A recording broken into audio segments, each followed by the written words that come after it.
میری شادی۔ نکاح اللہ کا بنایا ہوا سب سے خوبصورت اور پاکیزہ رشتہ ہے۔ دیکھیں، شادی زندگی کا مقصد نہیں ہے، یہ ایک حصہ ہے زندگی کا۔ کیا آپ اسی لیے پیدا ہوئے ہیں کہ بس کسی اچھے انسان سے شادی ہو گئی اور زندگی کا مقصد پورا ہو گیا؟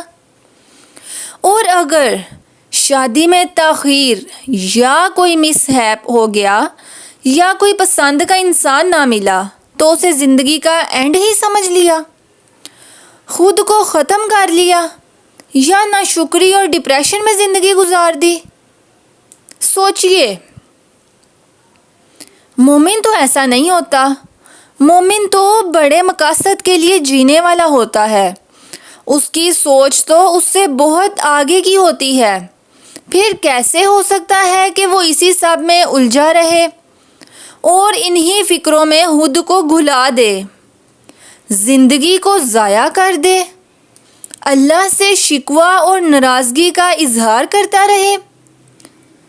Life is not a fairy tale جس کا اینڈ یہ ہو کہ شہزادہ اور شہزادی کی شادی ہو گئی اور وہ ہنسی خوشی رہنے لگے۔ یہ سب تو صرف کہانیوں اور ناولز کی دنیا میں ہوتا ہے۔ دیکھیں، اللہ کا پلان آپ کے پلان سے مختلف بھی تو ہو سکتا ہے نا۔ کیا آپ زیادہ علم والے اور عقل والے ہو گئے ہیں؟ یا اللہ جو غیب اور ظاہر کا جاننے والا ہے، وہ حکیم ہے، الخبیر ہے، مانتے ہیں نا اس رب کی حکمتیں آپ کی سوچ سے بھی بالاتر ہیں، پھر کیوں نہیں اس پر بھروسہ کرتے؟ کیوں نہیں اس کے سپرد اپنے معاملات کرتے؟ کتنے ہی معاملات آپ کے ایسے تھے جو بظاہر تکلیف دہ تھے، پر وہ کچھ عرصے کی بات تھی۔ اللہ نے ان حالات سے کتنی خیر نکالی، کتنا کچھ سکھایا، کتنا کچھ عطا کیا، اور کتنے ہی معاملات ایسے تھے جو بظاہر آپ کو بہترین لگتے تھے، پر آپ کو ان کے ذریعے کتنا زیادہ نقصان پہنچا، چھپا شر آپ کو ملا۔ کبھی سوچا آپ نے؟ کبھی غور کیا آپ نے؟ اچھا، یوسف علیہ السلام یا مریم علیہ السلام کی مثال دیکھیں، ان سے عفت اور پاکیزگی سیکھیں۔ کیا وہ کسی غلط راہ پر چلے؟ کیا انہوں نے اپنی زندگی ان چھوٹی چھوٹی فکروں میں گزار دی؟ کیا ان کی زندگی کا صرف یہی مقصد تھا؟ چلیں، آسیہ علیہ السلام، نوح علیہ السلام، لوط علیہ السلام کے ازواج کی مثال دیکھ لیں۔ کیا انہوں نے اس غم میں زندگی ضائع کر دی کہ ان کے اسپاؤس ان کی توقعات کے مطابق نہیں ہیں یا پھر ان جیسے نہیں ہیں؟ کیا تھا ان کا رویہ؟ دین کو اسٹڈی کریں گے تو سمجھ آئے گی نا۔ وہ دین میں ان کے مددگار بھی نہیں تھے، وہ اس سب سے بالاتر تھے۔ ان کی زندگیاں اپنے رب کے نام تھیں، ان کا مقصد رب کی رضا، اس کے دین کی سربلندی تھا۔ وہ تمام انبیاء پیغمبر ہمارے رول ماڈلز ہیں۔ وہ ہم ہی جیسے انسان تھے، بشر تھے، وہ مخلص تھے، وہ صادق تھے، تبھی تو ان کے ساتھ اللہ کی مدد تھی۔ آج تاریخ میں ان کو یاد کیا جاتا ہے۔ افسوس ہوتا ہے آج امت کے حالات دیکھ کر۔ تو کیا آج ہماری یوتھ ایسے ہی اپنی زندگیاں، اپنی صلاحیتیں، اپنا وقت، اپنی جانیں ضائع کرتی رہے گی؟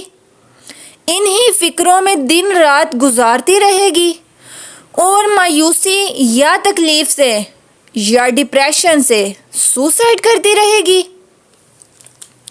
اللہ سبحانہ و تعالیٰ نے آپ کے لیے جو بہترین ساتھی لکھا ہے وہ آپ کو ملے گا، اور آپ کو اللہ سبحانہ و تعالیٰ کی رضا میں راضی ہونا ہے اور مقصد زندگی پر اپنے فوکس کرنا ہے۔ ہمارے نبی صلی اللہ علیہ وآلہ وسلم کی امت بہترین امت ایسی تو نہیں ہو سکتی، اتنی کمزور، اتنی ارزاں، اتنی سستی۔ بات ہے شعور اور ایمان کی کمی کی۔ ہمیں اصل میں زندگی کا مقصد ہی نہیں بتایا جاتا، ہمیں رب کی پہچان ہی نہیں دی جاتی، ہمیں توکل اور صبر ہی نہیں سکھایا جاتا، تبھی تو ہم تباہی کے اس دہانے پر کھڑے ہیں۔ اور اس تباہی کے دہانے سے ہمیں ہٹائے گا کون؟ ہم ہی لوگوں کو اٹھنا ہے، ہمیں ہی شعور حاصل کرنا ہے اور شعور بیدار کرنا ہے، ہمیں ہی زندگیوں کو درست رخ پر لے کر آنا ہے، اللہ کی کتاب کے ساتھ، اللہ کے رسول صلی اللہ علیہ وسلم کی سنت پر عمل کرتے ہوئے۔ اللہ تعالی ہم سب کو نیک اعمال کی توفیق عطا فرمائے، اللہ تعالی ہم سب کے نصیب بہت اچھے کرے اور ہمیں دنیا و آخرت کے بہترین ساتھی عطا فرمائے، آمین۔ جزاکم اللہ خیرن کثیرا، waiting for your beautiful comments. Islamic corner کو لائک، سبسکرائب اینڈ شیئر کرنا مت بھولیے گا، اور مجھے بھی کامنٹس میں ضرور شیئر کیجیے گا کہ آپ نے اس ویڈیو سے کیا موٹیویشن لی اور آپ نے اپنی زندگی کا کیا مقصد ڈیسائیڈ کیا ہے۔ کیا آپ بھی اپنے ڈپریشن میں ہی رہیں گے یا آپ اٹھ کے ایک نئی زندگی کا آغاز کریں گے؟ لیٹس گو، جلدی سے اٹھیے، اپنی نئی زندگی کی شروعات کیجیے اور مجھے بھی کامنٹس میں شیئر کیجیے گا۔ السلام علیکم ورحمۃ اللہ وبرکاتہ۔ Subscribe Islamic Corner and press bell icon.